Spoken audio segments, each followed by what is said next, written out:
Book 74, Asking Permission. Narrated Abu Hurairah. The Prophet said, Allah created Adam in his complete shape and form, directly, 60 cubits, about 30 meters, in height. When he created him, he said to him, go and greet that group of angels sitting there, and listen what they will say in reply to you, for that will be your greeting and the greeting of your offspring. Adam went and said, Assalamu alaikum, peace be upon you. They replied, Assalamu alaikum wa rahmatullah, peace and Allah's mercy be on you. So they increased wa rahmatullah. The Prophet added, so whoever will enter paradise, will be of the shape and form of Adam. Since then the creation of Adam's offspring, that is stature of human beings, is being diminished continuously, to the present time. Narrated Abdullah bin Abbas. Al-Fadl bin Abbas rode behind the Prophet as his companion rider on the back portion of his she-camel on the day of Nahr, slaughtering of sacrifice, 10th Al-Hijab, and Al-Fadl was a handsome man. The Prophet stopped to give the people verdicts. In the meantime, a beautiful woman from the tribe of Kutub came, asking the verdict of Allah's apostle. Al-Fadl started looking at her as her beauty attracted him. The Prophet looked behind while Al-Fadl was looking at her. So the Prophet held out his hand backwards and caught the chin of Al-Fadl and turned his face to the owner sides in order that he should not gaze at her. She said, O Allah's apostle, the obligation of performing Hajj enjoined by Allah on his worshippers, has become due, compulsory, on my father who is an old man and who cannot sit firmly on the riding animal. Will it be sufficient that I perform Hajj on his behalf? He said, yes. Narrated Abu Sa'id al-Khudri, the Prophet said, beware. Avoid sitting on the roads. They, the people, said, O Allah's apostle, we can't help sitting on the roads, as these are our places, here we have talks.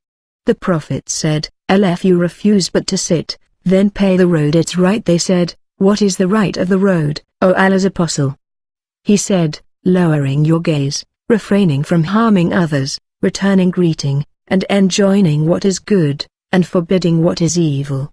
Narrated Abdullah, when we prayed with the Prophet we used to say, As-salam be on Allah from his worshippers, As-salam be on Gabriel, As-salam be on Michael, As-salam be on so-and-so.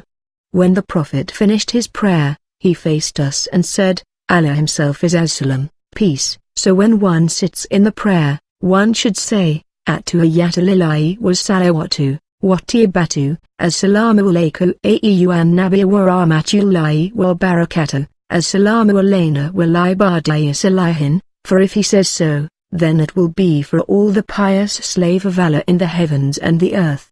Then he should say, Ashhadu an la ilaha illallah wa ashhadu anna Muhammadan abduhu wa rasuluhu, and then he can choose whatever speech, that is invocation, he wishes. See Hadith number 797, Volume 1. Narrated Abu Hurairah, the Prophet said, the young should greet the old, the passerby should greet the sitting one, and the small group of persons should greet the large group of persons. Narrated Abu Hurairah, Allah's apostle said, the riding one should greet the walking one, and the walking one should greet the sitting one, and the small number of persons should greet the large number of persons. Narrated Abu Hurairah, Allah's apostle said, the riding person should greet the walking one, and the walking one should greet the sitting one, and the small number of persons should greet the large number of persons. Narrated Abu Hurairah, Allah's apostle said, the younger person should greet the older one, and the walking person should greet the sitting one, and the small number of persons should greet the large number of persons. Narrated Al-Bara bin Azib, Allah's apostle ordered us to do 7 things, to visit the sick, to follow the funeral processions, to say tashmit to a sneezer, to help the weak, to help the oppressed ones, to propagate as-salam, greeting, and to help others to fulfill their oaths, if it is not sinful. He forbade us to drink from silver utensils, to wear gold rings, to ride on silken saddles, to wear silk clothes, dibaj, thick silk cloth, kasa and istabrak, 2 kinds of silk. See Hadith number 539, Volume 7. Narrated Abdullah bin Amr, a man asked the Prophet, what Islamic traits are the best? The Prophet said, feed the people, and greet those whom you know and those whom you do not know. Narrated Abu Ayyub, the Prophet said, it is not lawful for a Muslim to desert, not to speak to, his brother Muslim for more than 3 days. While meeting, one turns his face to one side and the other turns his face to the other side. Lo! The better of the two is the one who starts greeting the other. Narrated Anas bin Malik, that he was a boy of 10 at the time when the Prophet emigrated to Medina. He added, I served Allah's Apostle for 10 years, the last part of his lifetime, and I know more than the people about the occasion whereupon the order of Al-Hijab was revealed, to the Prophet. Ubay bin Ka'b used to ask me about it. It was revealed, for the first time, during the marriage of Allah's Apostle with Zainab bint Jahsh. In the morning, the Prophet was a bridegroom of her and he invited the people, who took their meals and went away, but a group of them remained with Allah's Apostle and they prolonged their stay. Allah's Apostle got up and went out, and I too, went out along with him till he came to the lintel of Aisha's dwelling place. Allah's Apostle thought that those people had left by then, so he returned, and I too, returned with him till he entered upon Zainab and found that they were still sitting there and had not yet gone. The Prophet went out again, and so did I with him till he reached the lintel of Aisha's dwelling place, and then he thought that those people must have left by then, so he returned, and so did I with him, and found those people had gone. At that time the divine verse of Al-Hijab was revealed, and the Prophet set a screen between me and him, his family. Narrated Anas, when the Prophet married Zainab, the people came and were offered a meal, and then they sat down, after finishing their meals, and started chatting. The Prophet showed as if he wanted to get up, but they did not get up. When he noticed that, he got up, and some of the people also got up and went away, while some others kept on sitting. When the Prophet returned to enter, he found the people still sitting, but then they got up and left. So I told the Prophet of their departure and he came and went in. I intended to go in but the Prophet put a screen between me and him, for Allah revealed, O you who believe, enter not the Prophet's houses.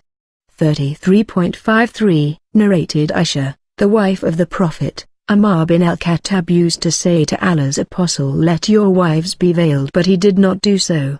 The wives of the Prophet used to go out to answer the call of nature at night only at Al-Manazi. Once Sauda, the daughter of Zama, went out and she was a tall woman.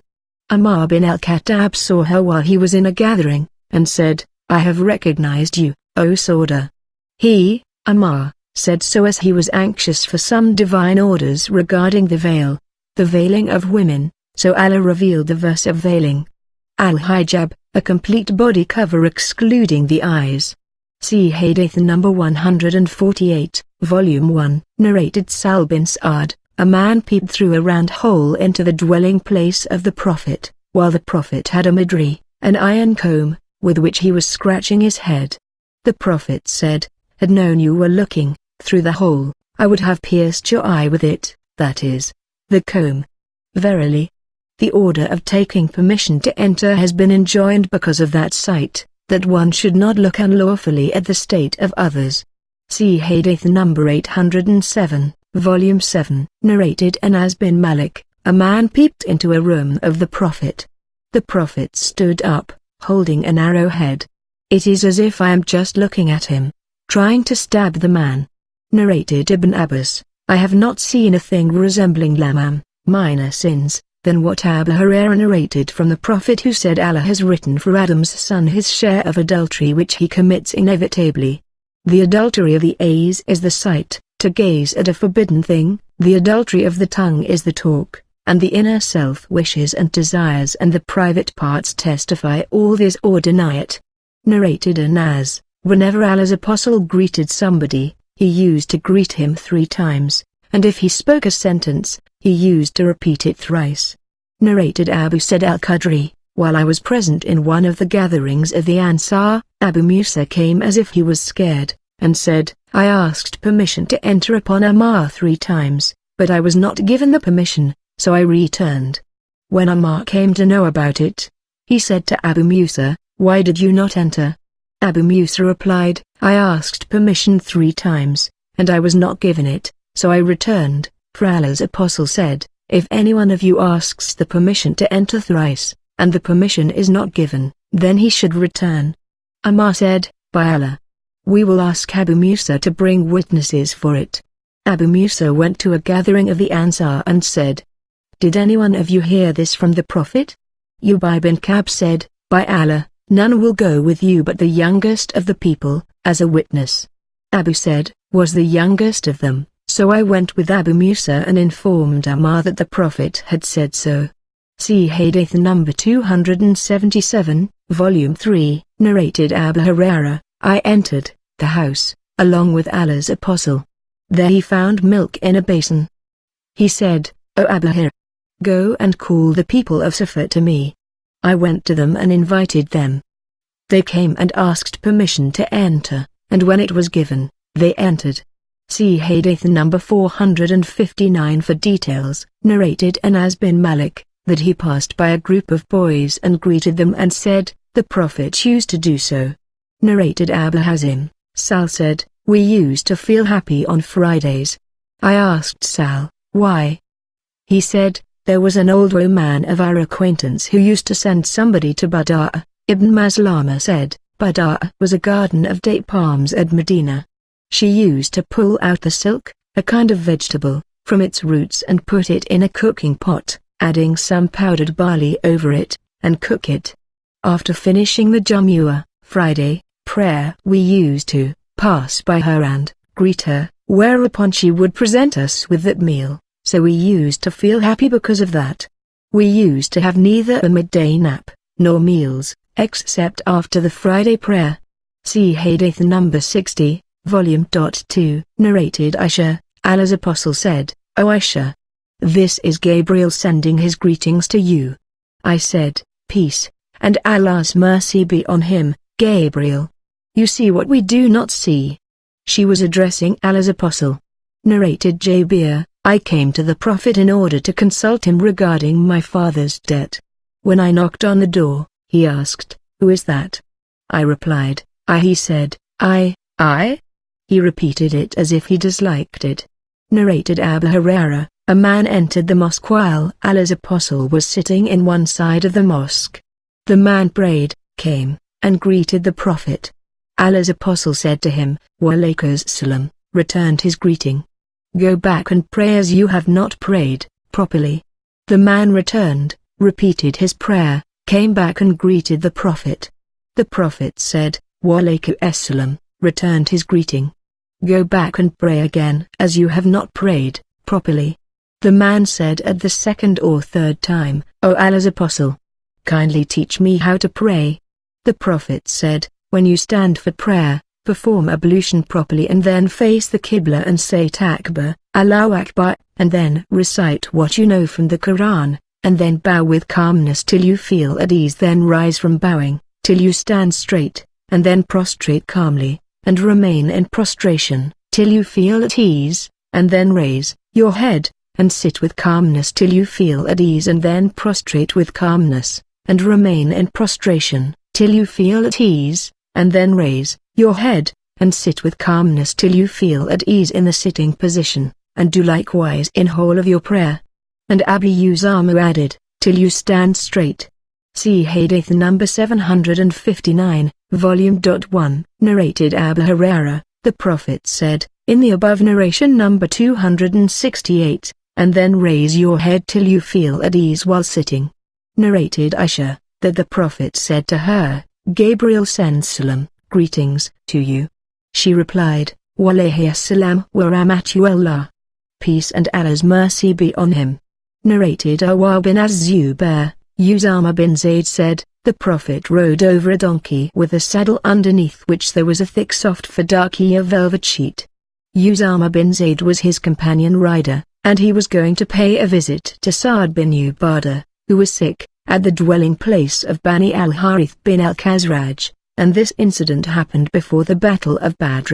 The Prophet passed by a gathering in which there were Muslims and pagan idolaters and Jews, and among them there was Abdullah bin Ubay bin Salul, and there was Abdullah bin Rawaha too. When a cloud of dust raised by the animal covered that gathering, Abdullah bin Ubay covered his nose with his reader sheet, and said to the Prophet, "Don't cover us with dust." The Prophet greeted them and then stopped, dismounted and invited them to Allah, that is, to embrace Islam, and also recited to them the Holy Quran. Abdullah bin Ubay bin Salul said, "O man, there is nothing better than what you say, if what you say is the truth. So do not trouble us in our gatherings. Go back to your mount, or house, and if any one of us comes to you, tell your tales to him."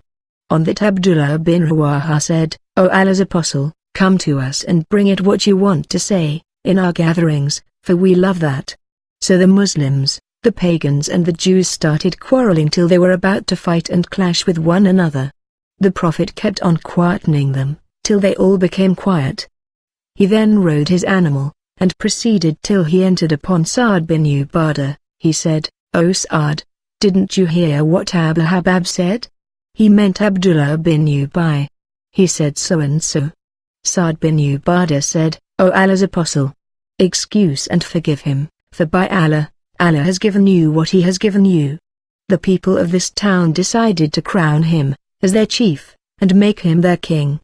But when Allah prevented that with the truth which he had given you, it choked him, and that was what made him behave in the way you saw him behaving. So the Prophet excused him.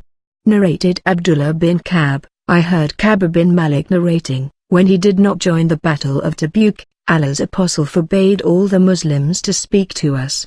I would come to Allah's Apostle and greet him, and I would wonder whether the Prophet did move his lips to return to my greetings or not till 50 nights passed away.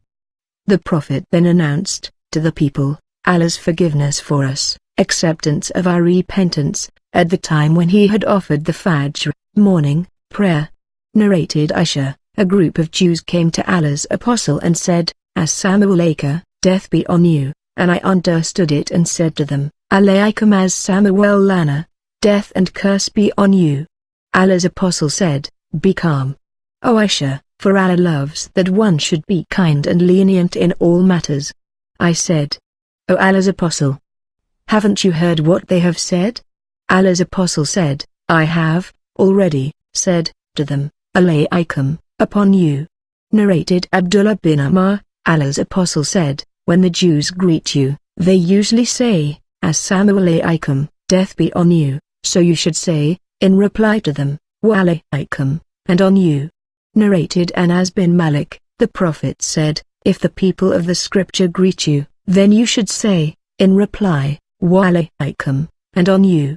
Narrated Ali, Allah's Apostle sent me, as Zubair bin Al-Am and Abu Marthad al-Ghanoi, and all thus were horsemen, and he said, proceed till you reach Rawdatkuk, where there is a woman from the pagans carrying a letter sent by Hutib bin Abi Balta'a to the pagans, of Mecca. So we overtook her while she was proceeding on her camel at the same place as Allah's Apostle told us. We said, to her, where is the letter which is with you? She said, I have no letter with me.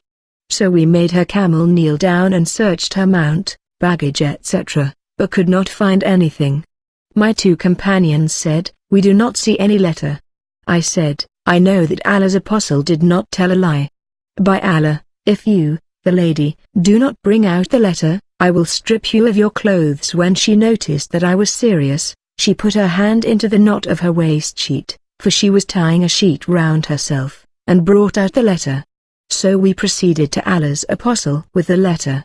The Prophet said, to Habib, what made you owe what you have done, O Hatib?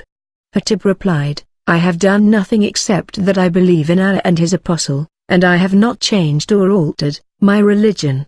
But I wanted to do the favor to the people, pagans of Mecca, through which Allah might protect my family and my property, as there is none among your companions but has someone in Mecca through whom Allah protects his property against harm. The Prophet said, Habib has told you the truth, so do not say to him anything but good. Amr bin al-Khattab said, verily he has betrayed Allah, his Apostle, and the believers. Allow me to chop his neck off. The Prophet said, O Amr, what do you know? Perhaps Allah looked upon the bad warriors and said, do whatever you like, for I have ordained that you will be in paradise. On that Amr wept and said, Allah and his Apostle know best. Narrated Abu Sufyan bin Harb, that Heraclius had sent for him to come along with a group of the Quraysh who were trading in Sham, and they came to him. Then Abu Sufyan mentioned the whole narration and said, Heraclius asked for the letter of Allah's apostle. When the letter was read, its contents were as follows: In the name of Allah, the Beneficent, the Merciful. From Muhammad, Allah's slave and his apostle, to Heraclius, the chief of Byzantines, peace be upon him who follows the right path, guidance. Amabadu, to proceed. See Hadith No. 6, Volume 1 for details. Narrated Abu said, the people of the tribe of Quraysh agreed upon to accept the verdict of Sa'ad. The Prophet sent for him, Sa'ad, and he came. The Prophet said to those people, Get up, for your chief or the best among you. Sa'ad sat beside the Prophet, and the Prophet said to him, These people have agreed to accept your verdict. Sa'ad said, So I give my judgment that their warriors should be killed and their women and children should be taken as captives. The Prophet said, You have judged according to the king's, Allah's, judgment. See Hadith number 447, Volume 5. Narrated Qatada, I asked Anas, was it a custom of the companions of the Prophet to shake hands with one another? He said, Yes. Narrated Abdullah bin Hisham, we were in the company of the Prophet and he was holding the hand of Ammar bin al-Khattab. Narrated Ibn Mas'ud, Allah's apostle taught me the tashahhud as he taught me a surah from the Quran, while my hand was between his hands. Tashahhud was, all the best compliments and the prayers and the good things are for Allah. Peace and Allah's mercy and blessings be on you, O Prophet. Peace be on us and on the pious slaves of Allah. I testify that none has the right to be worshipped but Allah, and I also testify that Muhammad is Allah's slave and his apostle.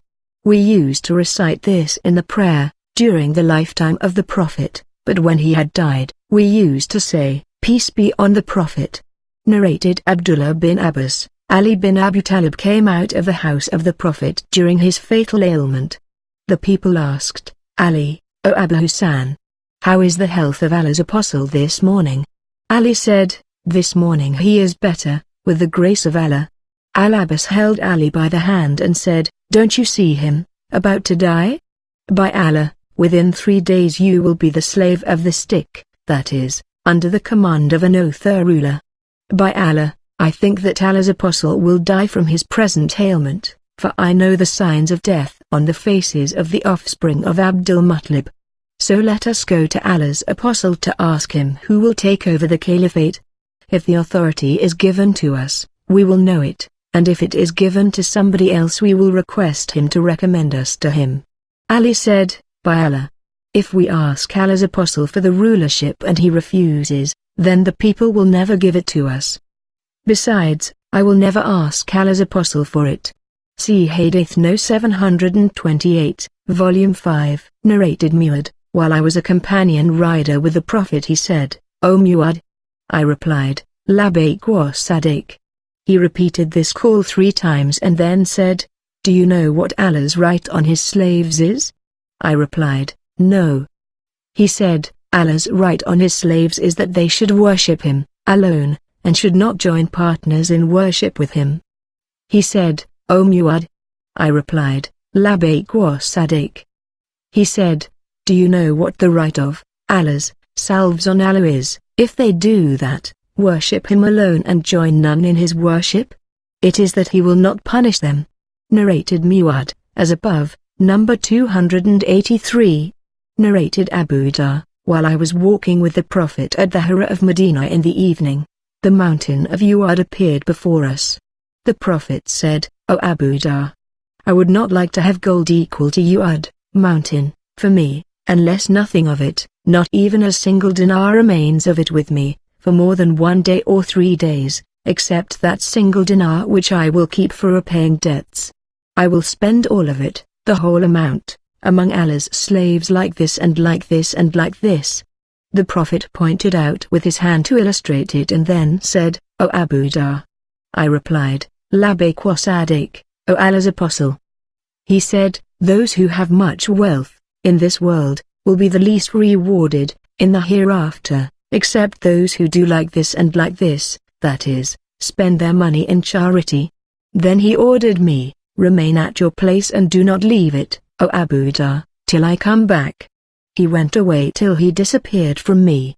Then I heard a voice and feared that something might have happened to Allah's apostle, and I intended to go, to find out, but I remembered the statement of Allah's apostle that I should not leave my place, so I kept on waiting, and after a while the Prophet came, and I said to him, "O Allah's apostle, I heard a voice and I was afraid that something might have happened to you.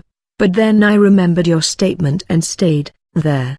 The Prophet said, "That was Gabriel who came to me and informed me that whoever among my followers died without joining others in worship with Allah, would enter paradise." I said, "O Allah's apostle, even if he had committed illegal sexual intercourse and theft?" He said, "Even if he had committed illegal sexual intercourse and theft." Narrated Ibn Umar, the Prophet said, "A man should not make another man get up from the latter's seat, in a gathering, in order to sit there." Narrated Ibn Umar, the Prophet forbade that a man should be made to get up from his seat so that another might sit on it, but one should make room and spread out. Ibn Umar disliked that a man should get up from his seat and then somebody else sit at his place. Narrated Anas bin Malik, when Allah's apostle married Zainab bint Jahsh, he invited the people who took their meals and then remained sitting and talking. The Prophet pretended to be ready to get up, but the people did not get up. When he noticed that, he got up, and when he had got up, some of those people got up along with him and there remained 3, who kept on sitting. Then the Prophet came back and found those people still sitting. Later on those people got up and went away. So I went to the Prophet and informed him that they had left. The Prophet came, and entered his house. I wanted to enter along with him, but he dropped a curtain between me and him. Allah then revealed, "O you who believe, do not enter the Prophet's houses until leave is given." To his statement, "Verily, that shall be an enormity in Allah's sight." 33.53 Narrated Ibn Umar, I saw Allah's apostle in the courtyard of the Kaaba in the Etiquette posture, putting his hand round his legs like this. Narrated Abu Bakr, Allah's apostle said, "Shall I inform you of the biggest of the great sins?" They said, "Yes, O Allah's apostle." He said, "To join partners in worship with Allah, and to be undutiful to one's parents." Narrated Bishr, as above, number 290, adding, "The Prophet was reclining, leaning, and then he sat up saying, 'And I warn you against giving a false statement.' And he kept on saying that warning so much so that we said, 'Would that he had stopped.'" Narrated Uqba bin al-Harith, once the Prophet offered the Asr prayer and then he walked quickly and entered his house.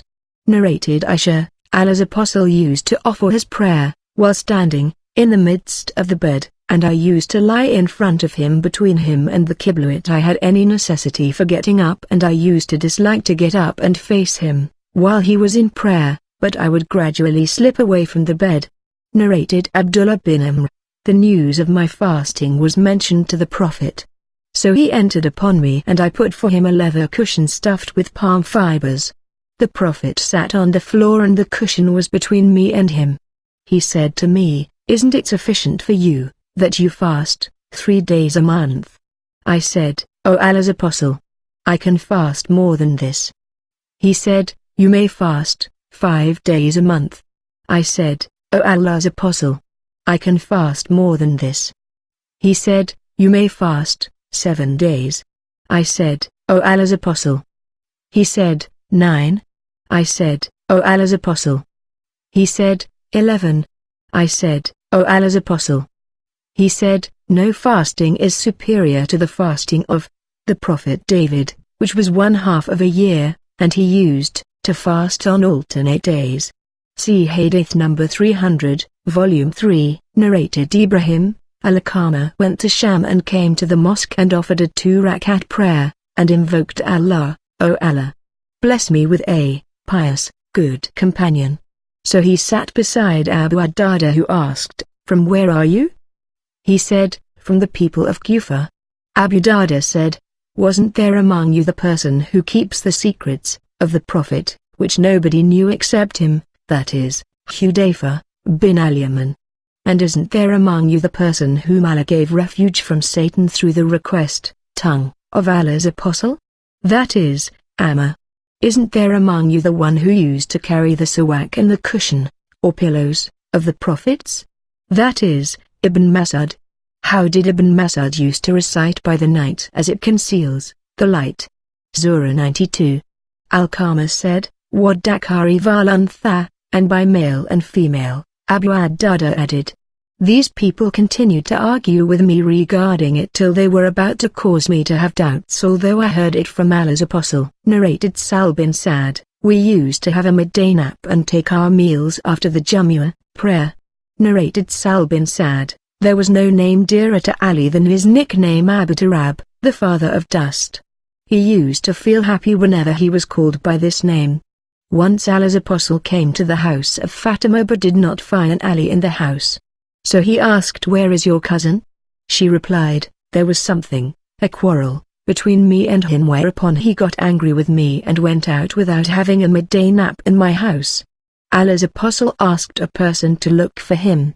That person came, and said, O Allah's apostle, he, Ali, is sleeping in the mosque.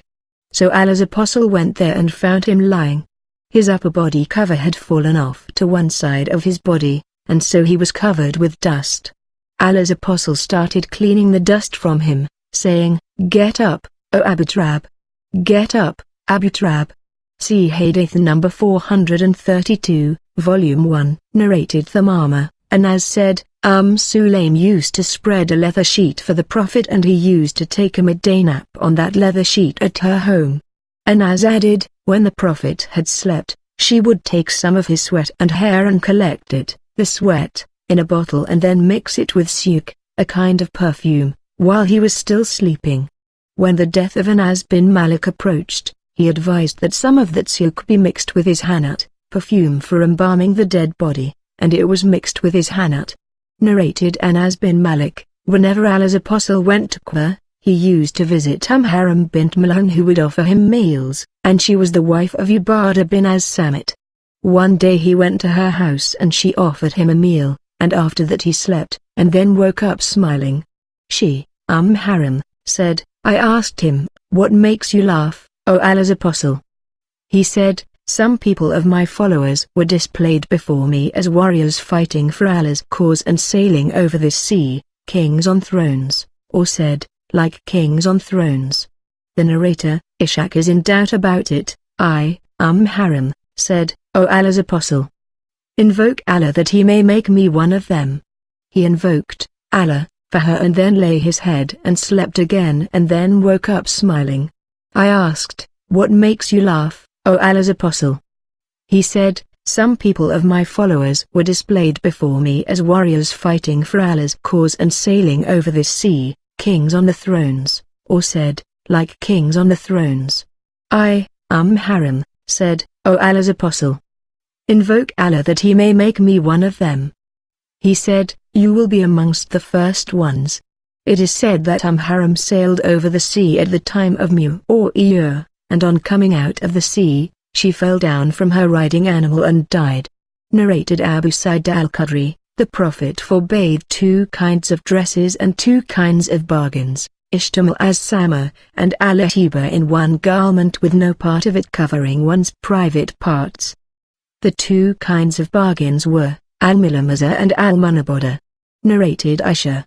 He added, but this year he reviewed it with me twice, and therefore I think that my time of death has approached. So, be afraid of Allah, and be patient, for I am the best predecessor for you, in the hereafter. Fatima added, so I wept as you, Aisha, witnessed. And when the Prophet saw me in this sorrowful state, he confided the second secret to me saying, O Fatima, will you not be pleased that you will be chief of all the believing women, or chief of the women of this nation that is my followers? Narrated the uncle of Abbas bin Tamim, I saw Allah's apostle lying on his back in the mosque and putting one of his legs over the other.